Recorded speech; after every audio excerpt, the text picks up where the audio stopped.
Joyous new moon to you all. I'm here today to talk to you about eclipse season and what to expect in the month ahead. So we have a lot going on in the month ahead, but it all kind of starts to happen today. So today is a new moon in Leo.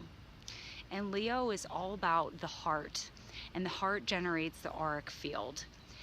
As the heart pumps blood through the body and creates blood to sustain the physical body, it also generates our auric field, which is our aura. And this is important because Leo rules the heart. So it's about getting in touch with what makes us beyond feel alive. It's about what makes us thrive. So you need the heart to keep the physical body alive, but you also need the passions and the things that make life worth living. So it's about getting in tune with really what makes you get out of bed and excited to start the day. So it's about getting in touch with what you love. And we're going to be working a lot with this. The universe really wants us to get in touch with this. This is really, really, really important, as we'll see. So eclipse season begins today because following this new moon, we have a full moon, which happens to be a lunar eclipse. Now, first and foremost, you're going to want to get a lot of extra rest, and you're going to want to take your bee pollen and your echinacea and your elderberry, because during eclipse season we're a little bit more prone to getting run down and getting worn out, and then therefore getting sick. So eclipse season is very, very eventful. A lot of new things are coming into our psyche. We're seeing things in a new way, because what eclipses do is they distort the flow of light, and so similar to when the lights come on after a movie, you see things that you didn't see before. You see, oh, that's who's sitting next to me, or that was on the wall and I didn't see that before the movie started. So with the distortion of light, which is energy, there's definitely a shift in perception, and we can see things in a new way, and sometimes we can't look at them the same again. So a lot of things are shifting and coming into our awareness that we didn't see before during this time. As a result, you might be busier than you were before. And so this is a time that you do not want to overbook yourself. Set aside time in your schedule to relax and integrate everything that's going on, everything that's shifting and coming into your awareness. So this is a Leo new moon. It's at the very first degree of Leo. And so we're going to have a lunar eclipse in Aquarius. And then the following new moon, which is also solar eclipse, is also in Leo. So the universe is communicating to us that it's extra pertinent that we pay attention and really, really get in touch with what our heart desires. So I'm going to jump ahead to the lunar eclipse. The lunar eclipse is a lot about releasing. It's about letting go. It's in the sign of Aquarius, and Aquarius is very much up here. It's an air sign. It's mental function. And Aquarian energy has the ability to kind of detach itself from emotion. So while lunar eclipses and full moons are generally a little bit more sensitive, more emotional, this one in particular, we can step aside and see things objectively. So we're going to see what associations are sucking our vitality away, because Leo, again, the heart, it's a fire sign. It's all about what sustains us and what makes our heart thrive, what makes us feel alive and passionate. So what's sucking away your vitality? Aquarius also has to do with associations, groups, networks. So maybe this means letting go of an association that no longer serves you, that seems to be draining. It's no longer making you feel happy again. So this is a time to release things. The Sabian image for the lunar eclipse is a big businessman at his desk, which indicates that you are the boss of your own life. So you don't have to do the things that you signed up for 2 years ago. You don't have to do that anymore. You don't have to subscribe to these belief systems that are going through your mind every day, that I'm not good enough, or I don't deserve this, or whatever. July showed us a lot. July was a deep revelation into our psyche. It was a challenging month for a lot of people, an emotional month. We became aware of our complexes, We became more aware of our bullshit, basically. And so now, after a few weeks of processing this, at this full moon lunar eclipse, we have the option to say goodbye and release it. Mars is involved in every single thing that I'm describing, the new moons and the full moons. And so it's all about where we're directing our energy and how. Mars can also rule frustration and anger. Now, these are emotions that typically come up where we feel blocked, where we feel like we can't quite get what we want. Now, what do you really want? Again, that's going to be found by listening to your heart and getting in tune with this.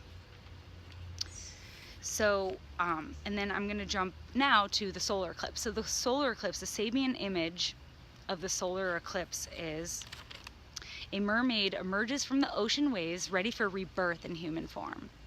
Now, this is something that you hear a lot about in, especially in the New Age paradigm discussion about evolution and quantum leap and how we're evolving into a new human. And this is, of course, where I get my namesake from, Astroluminous, because we're evolving from being survival-based Homo sapiens into consciousness-based Homo luminous. We're becoming conscious beings, and we are very much in control and responsible for much of what we're drawing towards ourselves because of what we project. And again, the heart, Leo, the auric field, whatever you're projecting out helps mold your reality. So one way that I like to look at it is that all of our auras together, we're all connected. They're like gears on the planet. So all of our auras connecting on this planet, they're like gears in the collective consciousness and the fabric of existence. So when one person decides to change, their vibration, become more loving, more compassionate, more aligned with their heart, it sends a ripple into the rest of the auric fields that make us one.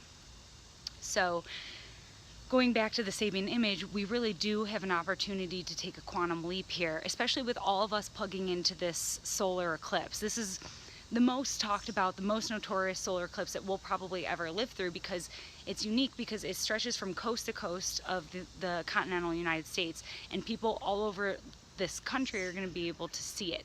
And when enough people focus on one thing, it's just enough to create a shift in consciousness. It's just enough to create that wave.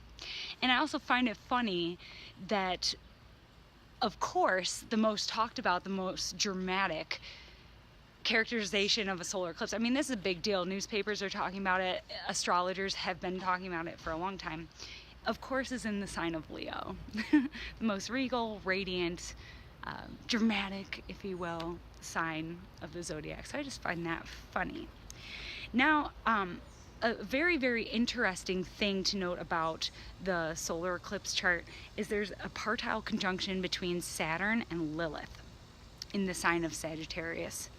And to me, this is a lot about preserving and protecting the planet. Lilith is someone who won't bow down to anyone, whether it's mainstream or not. She's going to listen to her instincts. The only being, the only consciousness that she obeys is nature.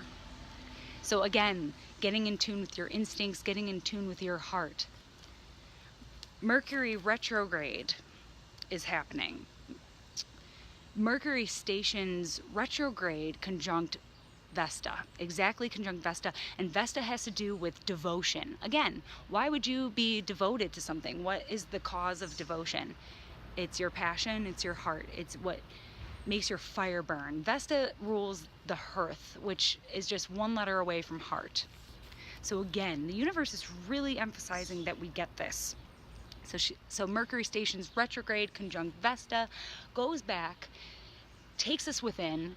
Mercury also stations retrograde in trine to Pallas Athena, which helps us to see patterns, which helps us to, again, see our bullshit and help reprogram ourselves and to create a new pattern. But it's not going to happen on that day. We're going to be taking a few steps back with Mercury retrograde, and we're going to be going within and seeing the patterns and creating new ones in alignment with our heart. Mercury travels back and then stations direct on September 5th, exactly conjoin the eclipse degree, the Great American Eclipse degree, the one that everybody's talking about. So he starts to move forward with what you are shown during this eclipse. So pay attention, this eclipse is going to affect everyone. It's especially going to affect you if you're a Leo, an Aquarius, a Scorpio, or a Taurus. And especially if you have a personal planet on or near these degrees, which you can find specific information and details on these on my website. But yes, so the purpose of this video is just to show you kind of a heads up what's to expect with eclipse season. Things are about to get intense. June and July have been kind of quieter, more active on an internal level, but August is going to be eventful, you guys. So definitely don't overbook yourselves. Pay attention. When the world gets chaotic, it's important to go within. So this Mercury retrograde is not to be feared. You know, it's a favorite thing for people to gripe, but we really should be grateful that this is happening right now so that we can stay centered while a lot of chaos is going on. There's a lot of political implications that are going to arise out of this solar eclipse. We already saw Sean Spicer resigned. It's going to get very, very interesting, you guys. So it's important that while the world is going crazy around us, that we stay centered and we stay aligned with our truth and our heart and our passion, because that's what makes life worth living. So again, more details on these eclipses and retrogrades can be found on my website, astroluminous.com. I send you all love and healing vibes, and Sat Nam.